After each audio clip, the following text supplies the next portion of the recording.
Tov, everybody. Happy Motzei Chanukah. Yisru Chag. Haha. Today's daf is daf Chaf Gimel 23. We pick up with the mission on the bottom of Chaf Bet, and we are moving to the opening mission dealt with the two that are four. Some degree of discussion of a korban, to some degree of discussion in the.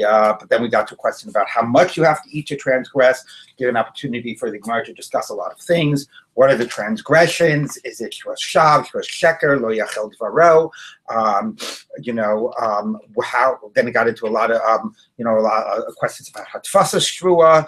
A lot of discussions recently about the issue about Konam and about when you say Achila, and different ways in which you can say Achila, different types of Achila, whether they would refer to a Kol Shehu, its smallest amount, or Kazayas. We've also seen the principle of Mushba V'Yomi. So we've seen I covered a lot of different principles, and now we move to the Mishnah, and the Mishnah is going to get us into something that yesterday the Gemara sort of drew on, which was the idea about how you frame your shvua, and then if you transgress it, could determine multiple korbanot. Do we look at it as multiple shvuot or just as one shvua and one korban? So let's take a look at the Mishnah. Shvua shelo achal. Somebody takes an oath not to eat. Achal v'shasa, and he ate and he drank.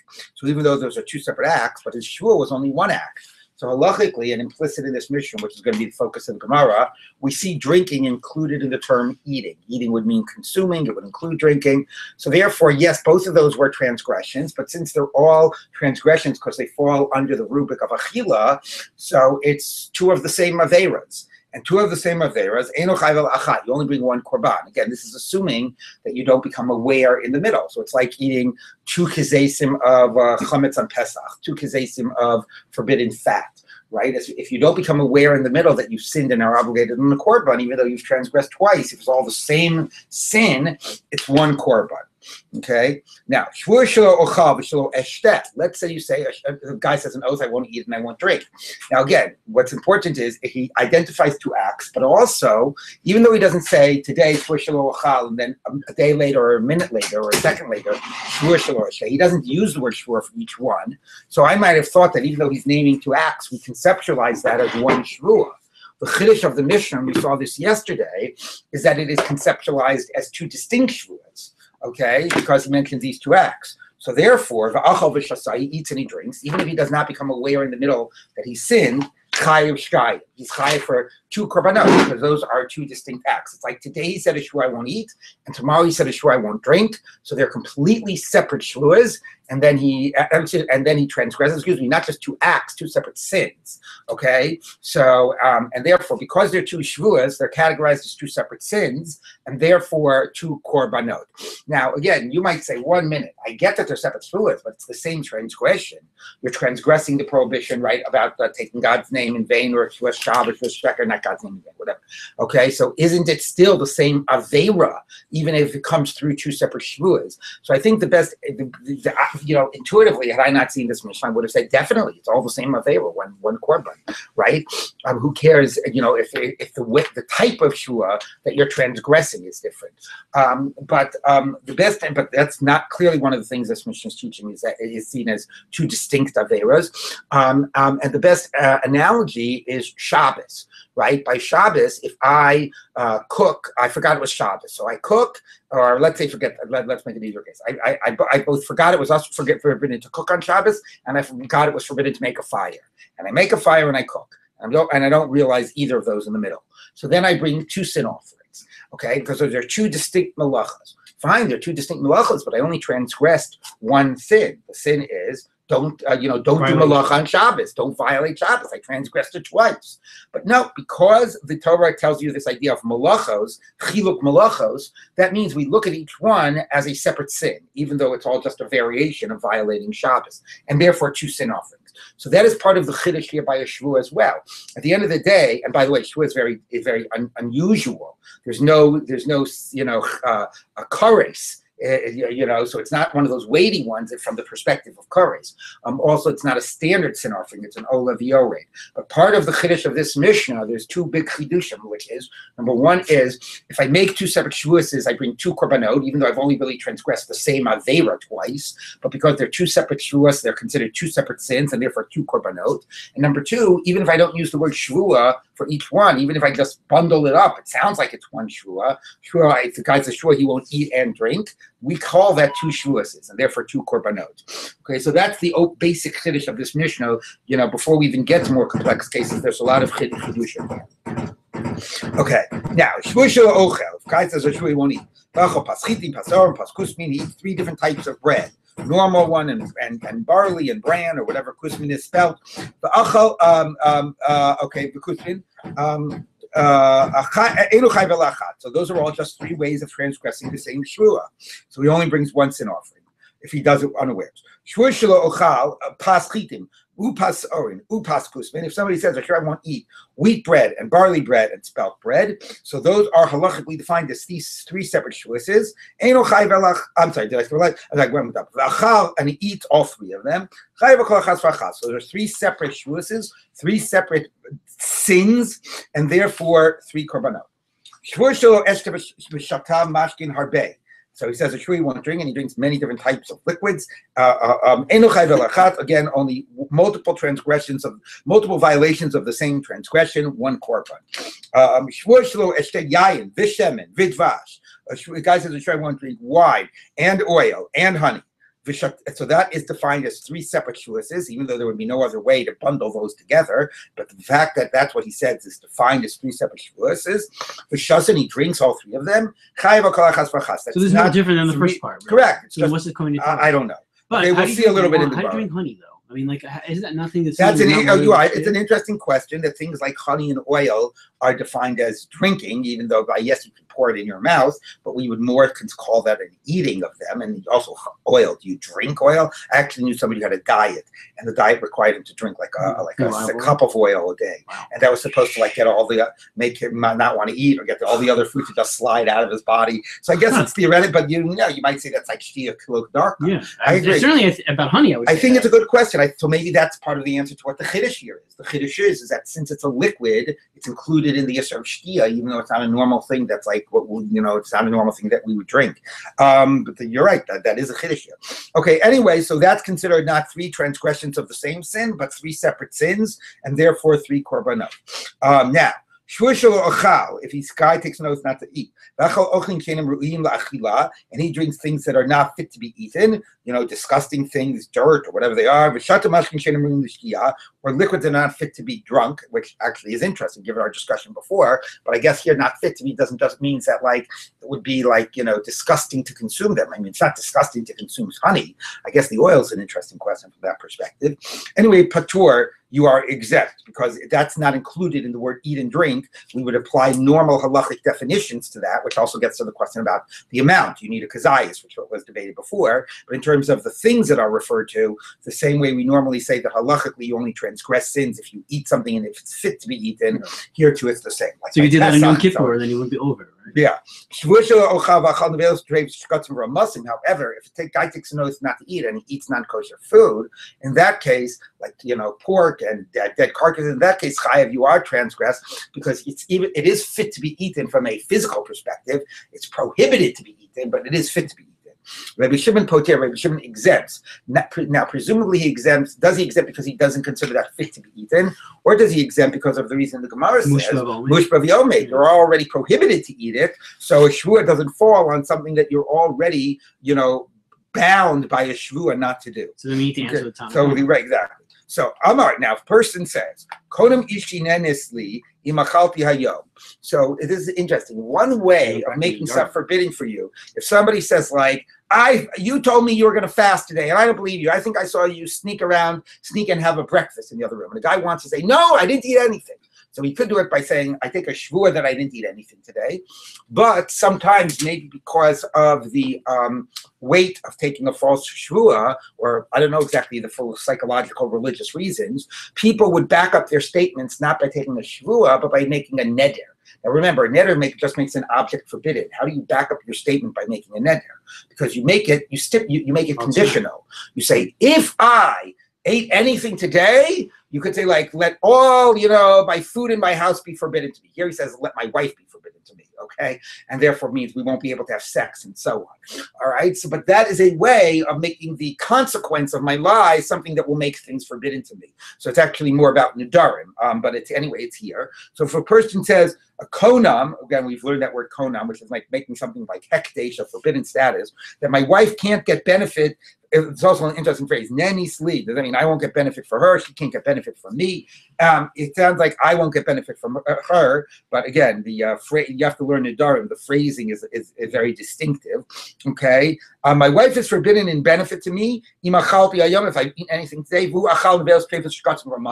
and he ate tray food. So the halacha is ishto asura. She is forbidden because, as was implied before, that is considered an act of eating.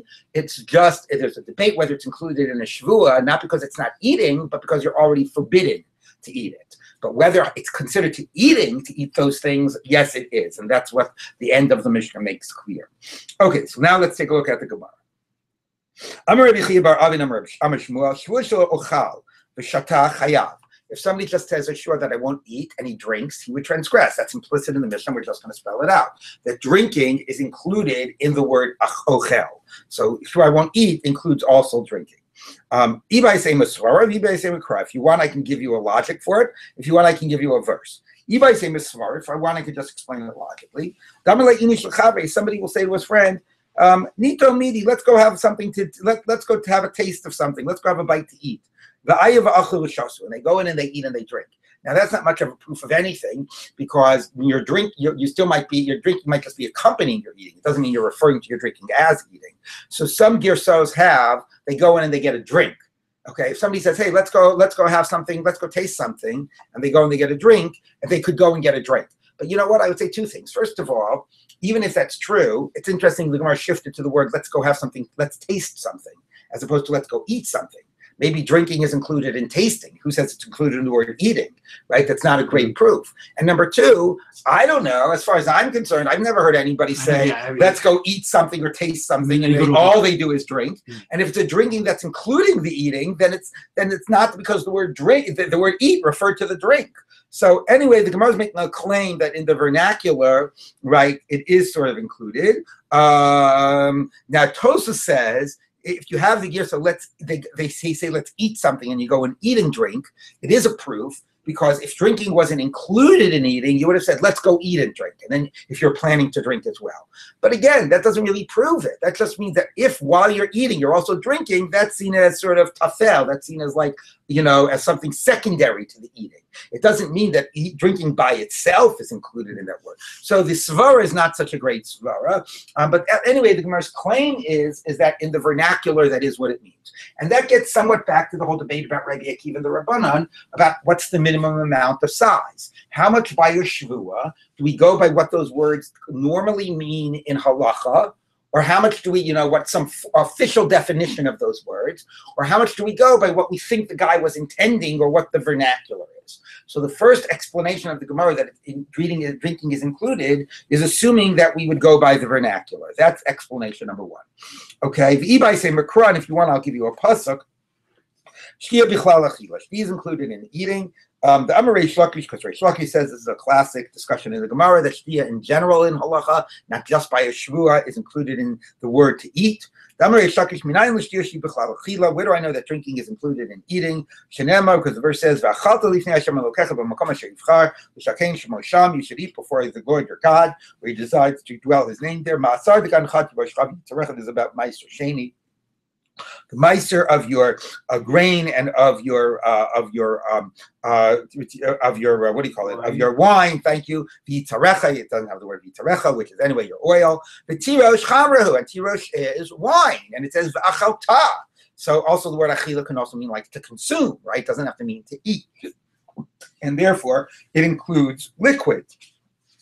So that's a pretty good proof. Yeah, I like the crow better. Well, yeah, the crow is much better than the svara. The Dioma says, "Ayidei anigron." How do you know that when it says eat wine, it means drink wine? Maybe it means that you have some type of a food, this food that was called a nigron, or not even a dip, some food that was made with wine in it. So I'm going to have like a meat that was soaked in wine. Okay, so I'm eating my wine because yes, there's ways to eat your wine. Okay. So the Amar Rabbi Bar Shmuel, a nigron maya de silki. A nigron is a type of a dish made with beet water. Of course, if it's wheat water, then it's a liquid. But anyway, made somehow with cooked beets. And a chsigron is maya de kulu silki. But a chsigron is something made with like just general cooked vegetables. Anyway, the point being, maybe eating wine here means eating. Maybe it means wine is part of some food dish. Like a soup, I'm thinking, right? Like maybe, yeah. Rashi says tavshir shel tradin, right? Like a beet soup, okay, or a beet dish, a beet stew. Ela amar Ravacha bar Yaakov mehacha. Fine. The following verse. This is similar to the money of Meister Sheni. Use it with whatever your heart desires. And it says, and includes in here wine and mead, or intoxicating liquid. What does it do with eating? Yeah, we're going to get to it. Yayin chamru, so that's wine. The ksiv, and then it says at the end of the verse, v'achalta, and you should eat it before Hashem Elokecha. That's what it says at the end of the verse. Okay, so you see again, eating wine. So, okay, same point. Maybe it means in some type of a food dish. No, sheikha ksiv, because it also says yayin v'sheichar. And sheichar is a midi de mishaker. It's something that actually intoxicating. So I guess you could. It's supposed to be in that form, where it was cooked would be intoxicating. Well, the assumption is that if you mix up a little wine in something or a little beer in something or whatever, it's not enough to have the potential of getting you drunk. You'd have to have a gluttonous eating. So if it's something that can be getting you drunk, it means you're drinking it straight. So the Gemara says the midi de mishaker, something that still has the potential of getting you drunk. The dioma tvela kilis. Maybe that also refers to not drinking beer or something like that. Maybe it refers to eating these pressed figs. Is it pressed figs or dates? I always get it wrong. Figs. I got it right for one. These pressed figs that from this place, ki'ilis, that are supposed to have the potential of getting you drunk.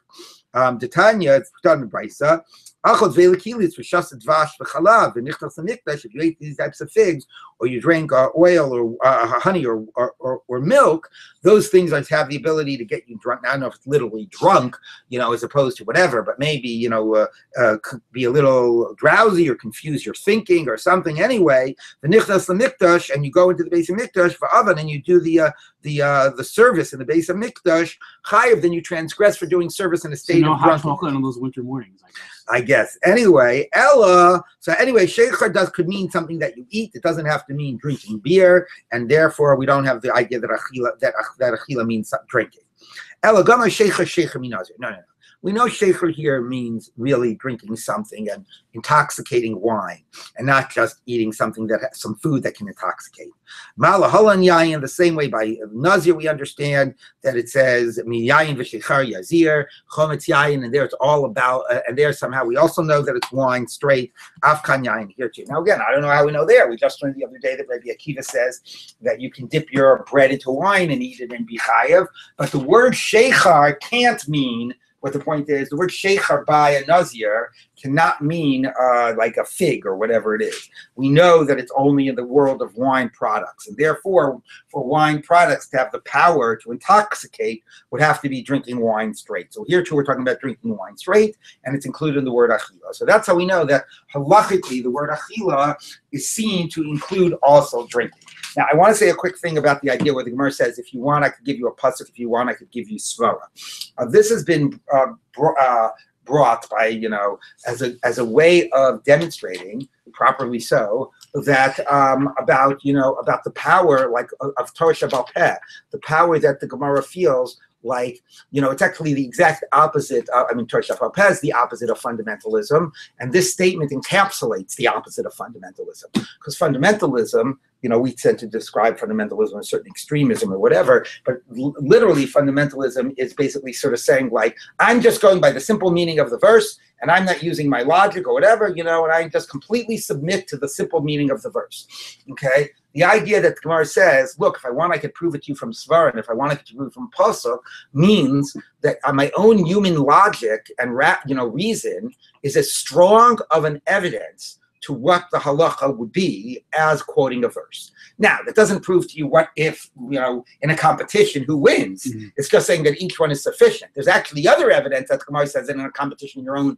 svara can win. When the Gemara says something like, shavik l'kra diudochik v'ukyan avshe, which basically means forget the pasuk. The pasuk's difficult. He's going to explain it in a way that makes sense to him. Okay, so the Gemara actually sometimes, even indicates that your own svara beats out a pasuk. But anyway, here it certainly indicates that it's of equivalent weight. And if you look at Tosfos, Ibai say Makra, the bottom little Tosfos on Chaf Bet was bad. Tosfos says, so a number of places the Gemara uses this phrase. Tosfos goes further. He says, what do you mean if you want, I can quote you svara. If I want you, I can quote you a pasuk. Why are we bothering with a pasuk? We've got our svara. So it's even like making the point even stronger. So why even bother? Or say it another way, why did the pasuk bother to indicate that to me if I could have figured it out by myself? Okay, and then if you look at the last three lines, he says, "Yesh l'chalik, the H-Drim she'ena svara pshuta kolka, v'tzarech pasuk, v'ashmiyenu hasvara." Sometimes the logic is not compelling by itself. So then I need a pasuk to sort of indicate to me, yes, this logic that you might have been wavering about, that's the right way of thinking about it. Yeah, that's actually a good example right here, because here the svara was not so compelling. Okay, the pasuk was more compelling. All right, so let's take a look now as we continue in the Gemara. Amar Rava, so we've anyway made the point that achila, the word achila includes drinking, and now we're going to say, yes, that's pretty obvious from our Mishnah. Okay, Amar Rava, afanan namitanina, we taught similarly in our Mishnah. Shvur shelo ochel v'achal v'shasa eino chayv elachat. If you say a shvur that you won't eat and you eat and drink, you only get one korban. If shkia would be considered a violation of the shvua and included in I won't eat, so it has to tell you, although you did these two separate violations, one by eating and one by drinking, it's only one korban. But if shkia wasn't included would not have been included in your words you won't eat and would not have been a violation. So let's say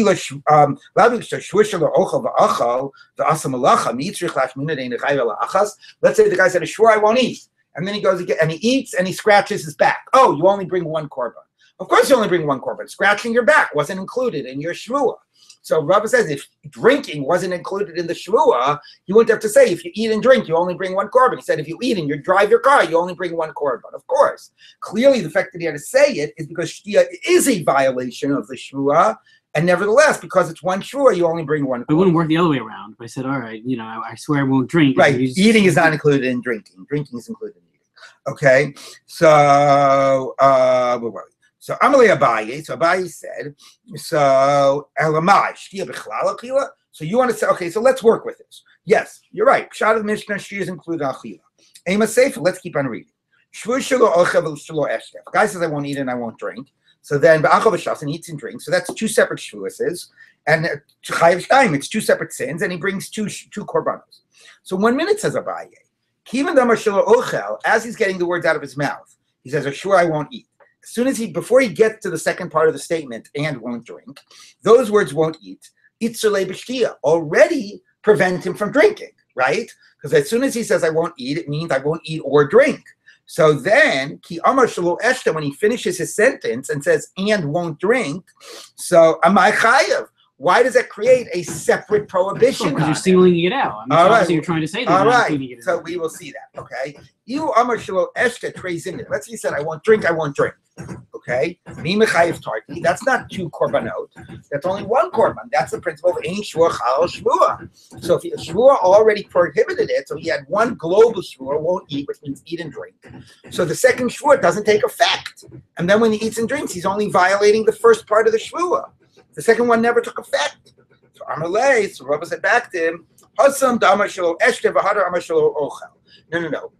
The Mishnah is being a little imprecise. The order he said his sentence was reversed. The guy said a shvua that he won't drink and I won't eat.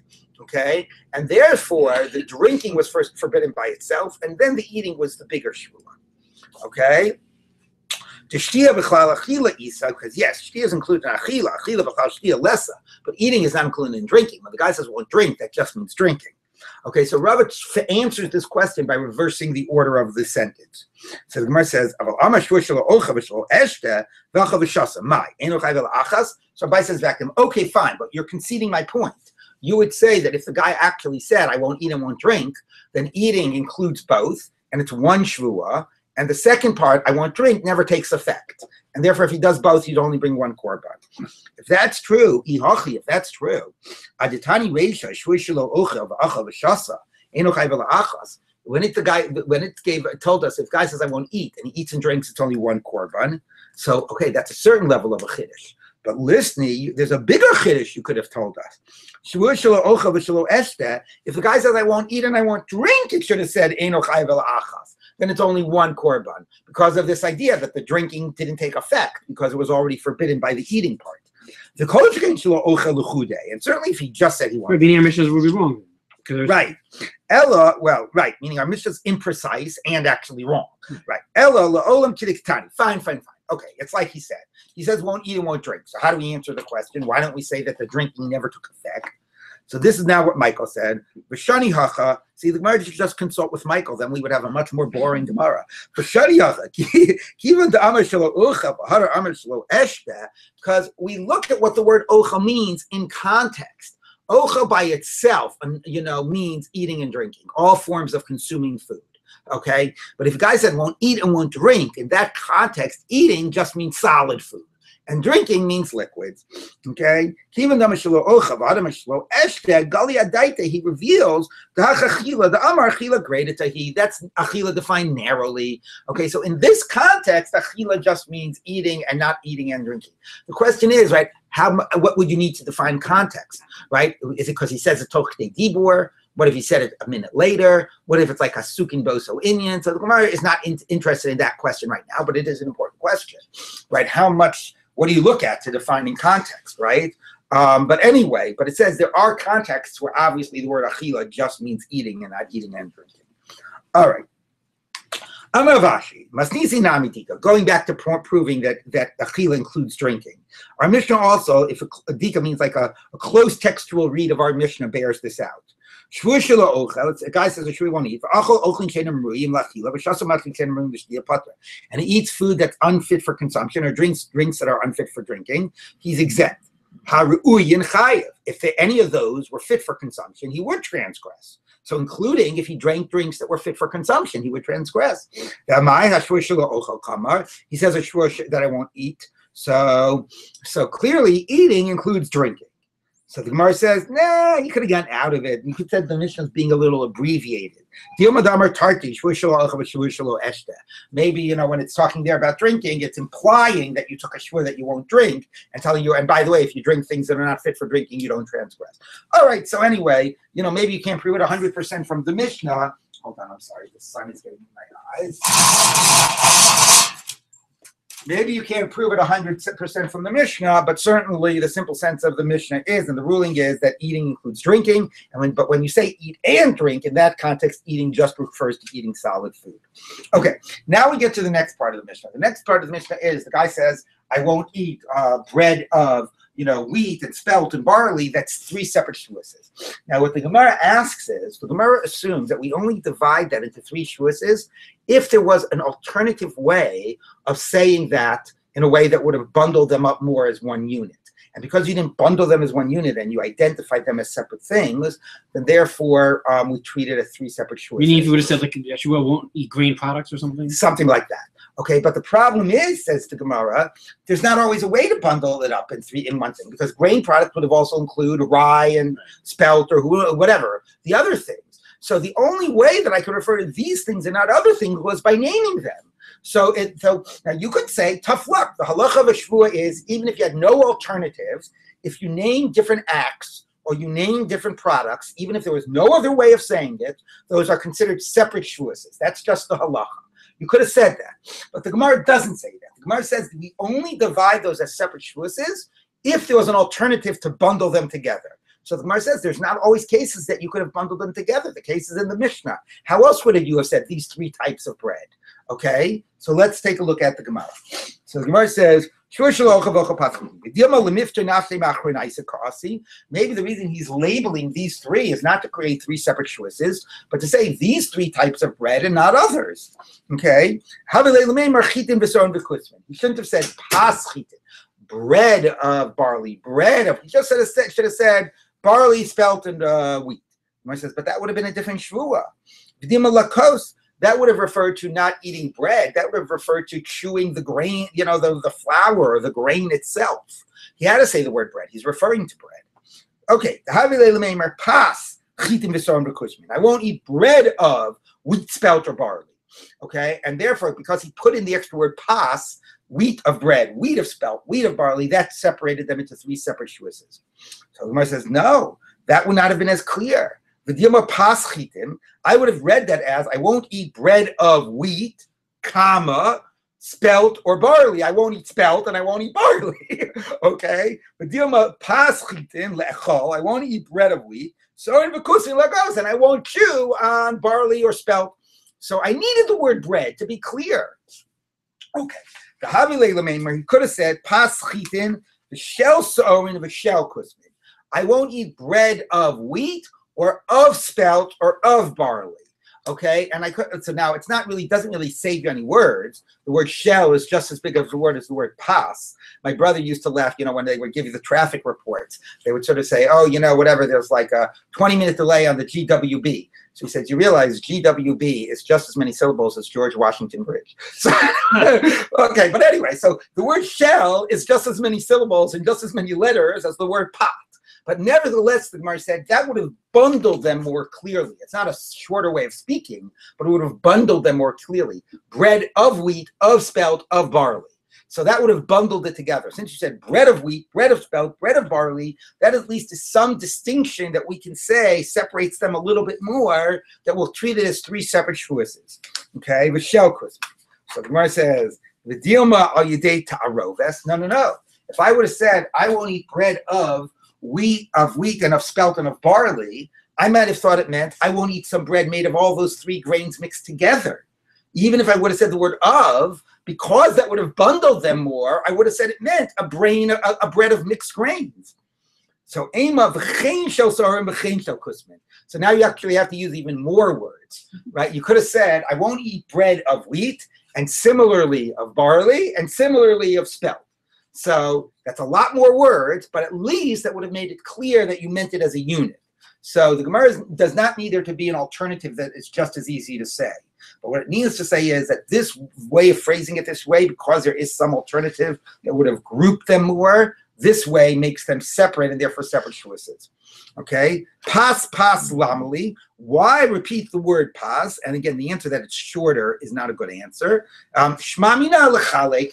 That shows that they're separate. So again, the Gemara is sort of saying, we will not define something, even though logically any normal person would rather just say pas, okay, and he still might mean and have I don't think at the end of the day we're doing with what's in his mind. Okay, because in his mind he might mean to think of this as one big shvua, and he's just saying pas because it's shorter. Okay, so it's not really what's in his mind. It's more a point like we halachically, forget what's in his mind. We halachically can't divide this and call this three separate shvuses if we see that this is the exact way you would say it, even if you meant it as one unit. If there's out there another way you could have said it to have meant it as one unit, okay, then we will look at this way as defining separate units. Okay, so that's why the Gemara has to say there is some way to say it, that could have meant we'll look at it as one big shvua and all is together, and therefore because it's said this way, even though the other way was much more, sort of verbose, because we said it this way, because it's phrased this way, that allows us to say this sort of puts things in separate silos, and this allows us to treat it as separate shvuses. Okay, so now the Gemara says like this. So now we're going to continue, though. We have to continue doing this throughout the Mishnah. And the next part of the Mishnah is the guy said, I won't drink wine or oil or honey. Now, how else could you talk about that as one big shvua, right? There's no separate words to distinguish those things, and we still treat those as three oaths and not as one oath. So now it says like, I got our earlier discussion. You said the word bread of this, bread of that was enough to identify them as separate, silos and therefore separate shvuases. Here, there's no alternative way to speak. Yeah, you said I won't drink wine or bread or wine or oil or honey. So that's how you define those three and not other liquids. So what defines that as separate oaths? Okay. Maybe he's just doing that to say that it's okay for him to drink other liquids. Amar Rav Papa says, Rav Papa, okay. What we're talking about is right on front of you on the table. You have wine and honey and oil. And then you have an alternative. You could say, I'm not going to drink any of these products, right? And that would have made it clear that you just meant that is one big shvuah, okay? A guy could have said, I won't drink any of these things, okay? And because he identified wine, honey, and oil, that makes us define it as three separate shvuahs. So the Gemara says, no, if he just said, I won't drink these three, it means I won't drink the concrete specific three things in front of me. It doesn't mean I won't drink wine in general or honey in general. Okay, that would not have been what he wanted to say. So the Gemara says, El Amar, fine. Here's what he could have said. I'm not going to drink anything like these. Okay, so and that would have included all wine, all honey. He says no. Like these might have meant these amounts. I won't drink a cup of wine exactly like this. Maybe a little less, a little more. I will drink. Okay, he's more specific. He could have said, I won't drink anything of these types of liquids. Okay, that's pretty clear. All right. Now again, it takes much more words, maybe, but there's a better way to say it. If that would have made them one unit rather than separate units. I won't drink any of these types of liquids. I really don't get exactly this question. Maybe I won't drink any of these types of liquids, but these liquids themselves I will drink, which I don't understand. The wine in front of me is still a type of this liquid.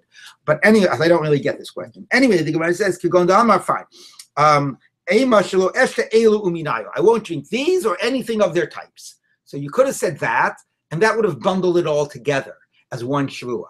And even though it would have been much more pain in the neck to say, but since you said it in a way, wine and oil and honey, that at least lets everything stand by itself, and therefore it's a separate shvuah. So what is clear in the Gemara, again, I cannot imagine that the Gemara thinks that we're getting into this guy's mindset, because everything he said here was the easier thing to say.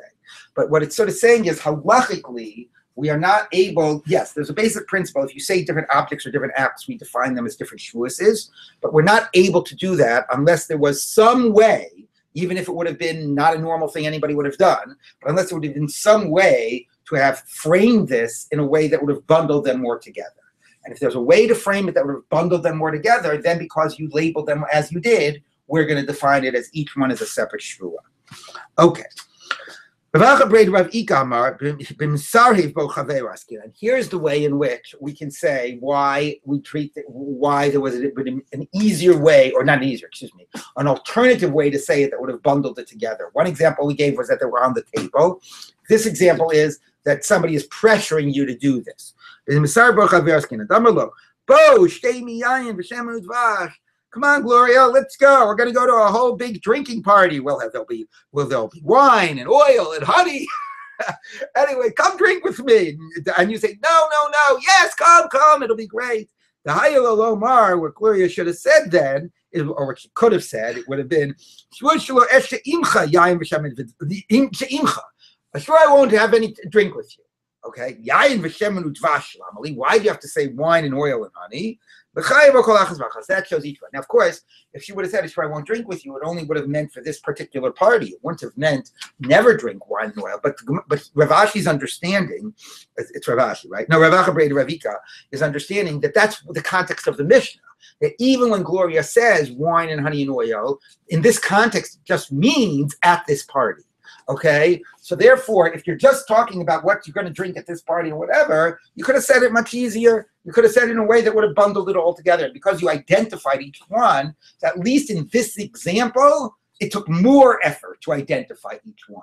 And because it took more effort to identify each one, we're going to say that each one is a separate Shevuot. So I don't know if in general Rav Acha requires that it's only seen as separate when that required more effort. But anyway, he gives that as the case that we're dealing with. All right?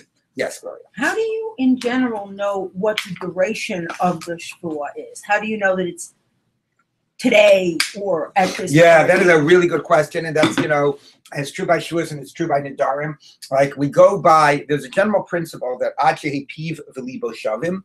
You have to, your mind and your speech has to be in sync, right? That's like an old line, right? What is it? Don't put your mouth in drive until you put your brain in gear. I just didn't put my brain in gear right there. Anyway, so and therefore, which is a basic principle that you don't just go by formally what you said. It has to be what you meant, right? And then it's a little trick about we don't always know what you mean, and sometimes we have to give a legal definition to the scope of your words because you weren't exactly thinking how much food do I mean, how much whatever, right? But anyway, yes. So to some degree, we would look at context, and to some degree, Tosfos even talks about sometimes maybe we would even ask you.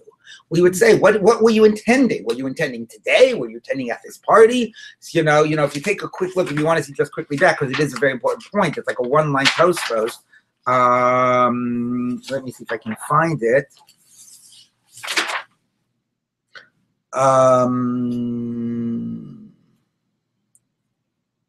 Yeah, on Chaf Amud Aleph, I don't know if you have to look at it, but Lishna Itkele, Tosfos just says, I'll just read you the one line. Okay, so top of the page of Chaf Amud Aleph, Lishna Itkele, like the first narrow line of the Tosfos.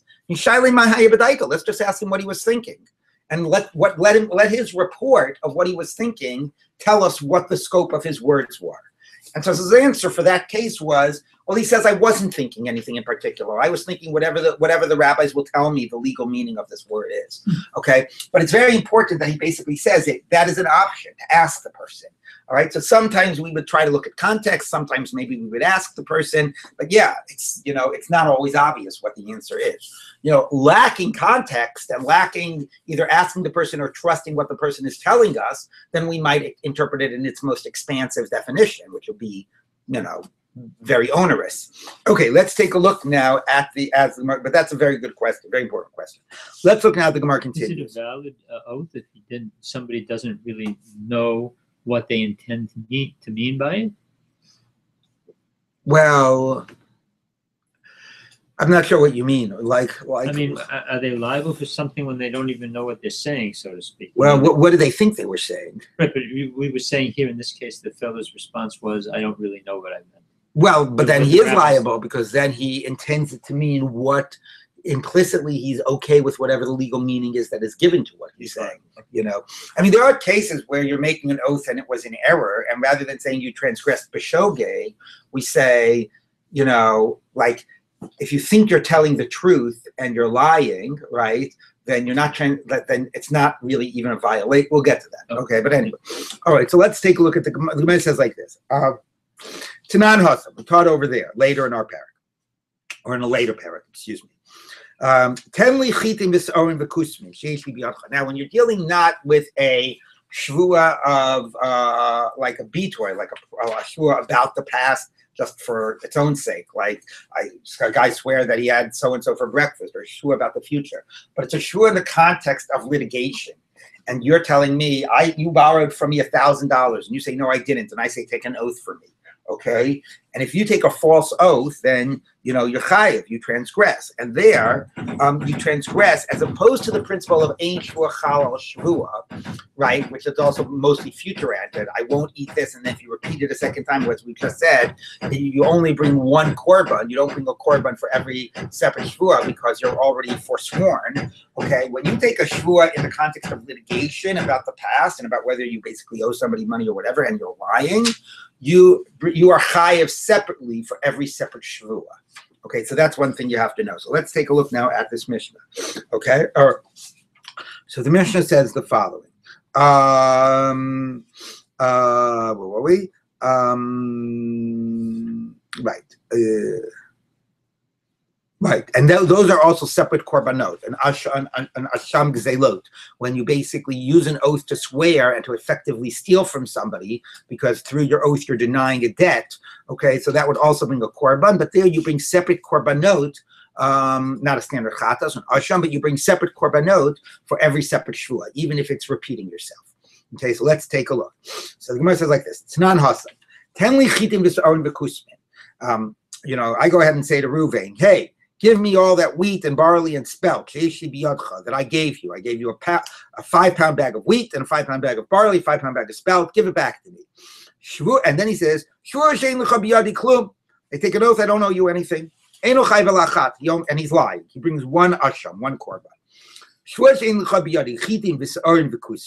Now, again, to repeat, if he had said, I don't owe you anything, I don't owe you anything, I don't owe you anything, he would bring 3 korbanot. As opposed to what we're learning about Shevuot Bitoy of Ein Shvuah Chalal Shvuah, in that case of litigation, if you repeat yourself or you're redundant, it's still a separate korban. Okay, so if he says I don't owe you anything, 1 korban. If he says I don't have of yours neither wheat nor barley nor spelt, chayav al kol achat v'achat, then that's 3 separate korbanot. Same idea. We divide that because he named the object separately, and we consider that 3 separate shvuases, and he's lying about all of them, so he brings 3 korbanot. Now,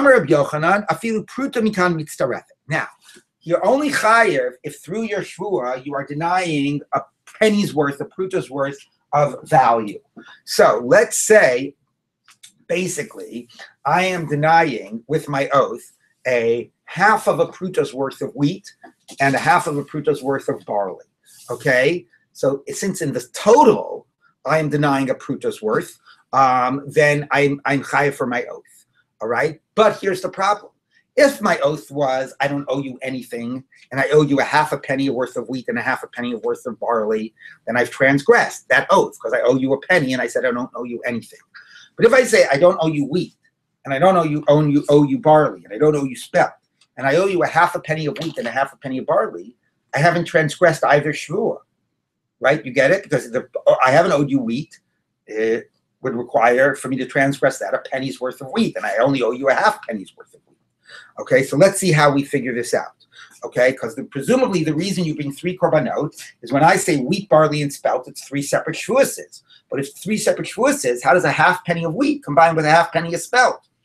All right, so afilu prutim mikum mitzaras. Pli baravach ravinus. Ravach and Ravina debate this.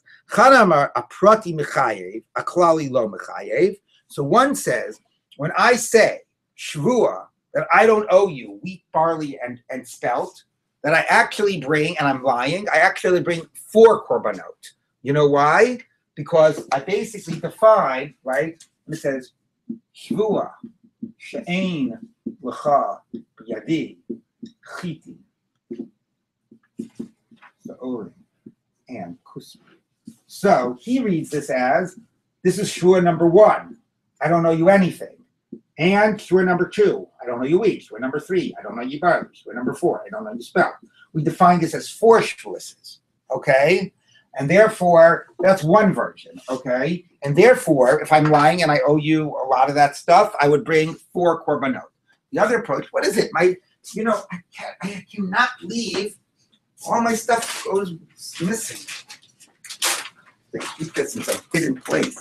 You know what I'm going to do? I'm going to give a lockbox right over here. Okay. The other one says no. This is just the first part is just it's not yet a statement. It doesn't yet end. It doesn't exist as its own shvuah. This type of a case is only 3 shvuases, and there's not one global one that we read into it. Okay. So that's a debate when you say you're chai for each one. Do we read this as a global, or do we read this as only the specific? So, pligi ba ravacha ravina. Chadamar aprati mechayev. You're chayev only for the specifics. A kloli lo mechayev. You're not mechayev for the general. Chadamar kloli nami mechayev. You're also chayev for the general. Now, of course, if you're chayev for the general, we would understand Rabbi Yochanan why he would say a half cent here plus a half cent here combines, because at least it combines to be mechayev you for the general one, even though it's not, doesn't combine, because you still aren't chayiv now for chitin, and you're not chayiv for sa'ori. There's only a half pennies of each, but you are chayiv for the top one. Okay, it does not explain why it would combine if you keep them in separate silos. All right, but anyway, okay. So then, based on that, so according to the idea that these are separate, when you say it this way, the statement that the half prutas combine only go by the first statement. The first one was, remember, Shvua ein lecha biyadi klum, when there was only one. So when Rav Yochanan says half pennies combine, according to the version here that you only have the specifics, his statement that half pennies combine was referring to this case. When you say, you just said I don't owe you anything, then as long as there's a total penny's worth, it doesn't matter if it's across different types because you only have the global. Okay. If you say that in this case, however, this is 4 types of oaths, okay, 1, 2, 3, 4, then the half pennies can even combine here for the top oath, for the global one. All right. So that's that debate. But what's important for us is to notice that in this type of a case, there's an opinion that defines this as 4 oaths. So we want to know, what about for our case? If a guy says a shvua that I won't drink, wine and blah, blah, blah, blah, blah, and then he does all the things, does he bring, if he says wine and oil and honey, does he bring 3 korbanot or does he drink 4? Do we look at the first statement, I won't drink, as being a general one before you get to the specifics, or do all you have is the specifics? Okay, so the Gemara says like this. So, hacha mai, what would be the story here? Amar Rava, maybe here also there should be a general plus specifics. Hachi hashka, what type of a question is that? Hasa mechayiv klala mechayiv prata. In that case, it's possible to say that you transgress for the general statement and for the specifics. Ta imishtava v'hada mishtava mechayiv tarti. Because remember, if you took the same oath twice, you'd bring 2 korbanot, right? Hacha, but here, isa kadaitich isa b'chlala prati, if you were to read the sentence as a general and then specifics, amai mechayiv, why are you chayiv for the specifics? Mushba v'yomehu, you've already made it forbidden by your initial shvua, right? If the guy says, shvua shalo eshte yayin v'shemen udvash, okay, if you want to define this as 4 shvuases, because you want to see, maybe we'll get the guy to bring 4 korbanot if he does all those things. But if this is a general and it means all these 3, then you never get around to having these taking effect, right? Because in our case, once there's a shvua about the future, the rest is mushba v'yomei, right? Here, I've been telling you that you can make the same shvua multiple times and bring multiple korbanot. So it doesn't matter that if this is a general, that these are redundant. It would still bring multiple korbanot. But in this case, if something is redundant, it doesn't take effect, okay, when it's future-oriented about what you are going to do. So therefore, Rav says, clearly, we do not read this as a general statement. We only read these as specifics, because if we were to read this as general, the specifics would not take effect. But it also doesn't even sound like a general. Right. It's not, I'm not going I to was thinking about that too. If you say, shvua ein lecha biyadi, after the guy said, you owe me chitin and ton and kusmin, that stands by itself. Right, even before you get to the details. I agree with you as well. But I guess Rava's point is, even if I could construct a case where it would be able to exist by itself, we wouldn't read it that way. Because by reading it that way, we are eliminating the specific choices. But yes, I completely agree with you. Okay? So, let's, we have a few more minutes. Let's just get a little bit further. Shvua shelo ochel, okay? So now, because this is going to be a repeat of what we saw before. The guy takes an oath not to eat. It includes tray food. Tray food is considered eating. Okay, so but the Gemara is going to be bothered with this. A, why is it eating? You're not allowed to eat it. There you can distinguish between physically able to eat and being prohibited to eat. And B is the question about what do you call it? About aren't you mushba v'yomei? Why does the shvua take effect? You're already forbidden to eat that. Okay, shvua shel ochel. Hagufa kasha. 1 minute. This doesn't make sense. If you eat stuff that's not edible, you're exempt. And then it says if you eat non-kosher food, you transgress. What's the difference? Why are you exempt in the beginning and liable here? Non-kosher food isn't edible. Now, the obvious answer the Gemara should have said, which the Gemara actually did say earlier, is it is edible. It's just forbidden. There's a difference between whether the Torah forbids you or whether from a physical perspective it's edible. Okay? The Gemara could have said that. The Gemara says something else. Halo kasha. Reisha b'stam b'seipur b'mefarish. No. The reisha is when you just say, I won't eat. So I won't eat only means edible things, and maybe the Gemara is suggesting here, which is not at all pshat of the Mishnah, maybe that would exclude non-kosher food. Maybe you're right. Maybe if all you said was I won't eat, that eating non-kosher food is considered inedible. But the end is a case where you explicitly said, I assure that I won't eat, chazer. Okay? So if you're explicit, then it includes that type of thing. You could say, the guy could say, sure, I won't eat dirt. So the Gemara here is not distinguishing between chazer and dirt. It's saying, you're right. A normal sure I won't eat would not include chazer. That's inedible. Okay, which is a funny idea. Okay, but the end, we're just saying that the guy explicitly said, sure, he won't eat chazer. So that does take effect. The same way you could say, sure, you won't eat dirt. So the Gemara says, okay, 1 minute. So the Gemara says, wait. Even if you were explicit, it doesn't make sense. So fine, you said, sure, you won't eat chazer. But still, why does it take effect? Amai, this is what we've seen before. There's already a shvuah on you not to eat that stuff from Har Sinai. All right, so that means that this shvuah shouldn't take effect, even if you were explicit. So now we have the answer. We've now said third time we're saying this answer. Rav Shmuel Rabbi Yochanan, Rav Rabbi Yochanan will say the kol dvarim hamutarmim dvarim ha'asurim. That what you did is you said a shvuah won't eat apples and chazer. Okay, and in that case, because the shvuah took effect on the apples, it also takes effect on the chazer. Okay, as long as the scope is bigger. We'll discuss more of this tomorrow. No, if you just take a bigger scope, it won't take effect because still chazer you're already forbidden in, and it won't take effect on the chazer. The shvuah will only take effect if it forbids something that before now you were permitted to do. So what would be that case? That you said a shvuah you won't eat a half of a kezayis of chazer. That's something that it would take effect. You don't find it. Either you explicitly say, I won't eat a half of a kezayis of chazer, according to the rabbis, that you have to be explicit. Or according to, remember, Rabbi Akiva at the beginning, even if you just said you won't eat means by a shvuah, even a tiny amount. So for Reish Lakish, it's not enough that the scope is bigger. If you want the shvuah to take effect on chazer, you have to forbid something that was permitted before now. And that would only be a case if you forbade yourself to eat less than a kezayis. Then it would take effect. The Amar, of course, according to Rabbi Akiva, you don't even have to be explicit. Amar, okay, because he says a person makes himself forbidden even in a tiny amount. So according to Rabbi Akiva, so that's why you forbid something that was until now permitted. All right, so we will continue with this tomorrow to see this debate about a shvuah that has a bigger effect and a bigger scope, and whether that sort of solves this problem or not. All right, so until tomorrow.